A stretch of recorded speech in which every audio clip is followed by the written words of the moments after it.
भाकर, डाळ-भात किंवा दररोजच्या कोणत्याही जेवणाबरोबर खाल्ली जाणारी झणझणीत अशी मिरची आणि शेंगदाण्याची महाराष्ट्रीयन चटणी बनवूया। ही चटणी मी पाट्यावर वाटून तयार करणार आहे। तुम्ही खलबत्त्यामध्ये सुद्धा चटणी तयार करू शकता। सर्वात अगोदर तव्यावर 7 ते 8 लसणाच्या पाकळ्या घ्यायच्या आहेत, साल न सोलता।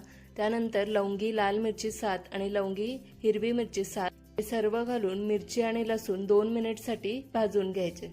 पूर्ण हिरव्या मिरचीचा वापर सुद्धा तुम्ही इथे करू शकता। मिरची आणि लसूण भाजून झाल्यानंतर 4 चमचे शेंगदाणे आणि 1 चमचा तेल घालूया। शेंगदाणे आणि मिरची सर्व खरपूस असं भाजून घेऊया, कुरकुरीत होईपर्यंत भाजायचं।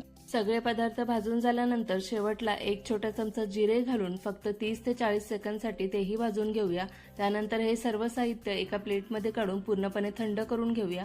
थंड झालेले सर्व पदार्थ पाट्यावर काढून घेऊया। त्यातच चवीनुसार खडा मीठ किंवा साधं मीठ आणि थोडी कोथिंबीर घालून ओबडधोबड असं वाटून घेऊया चटणी।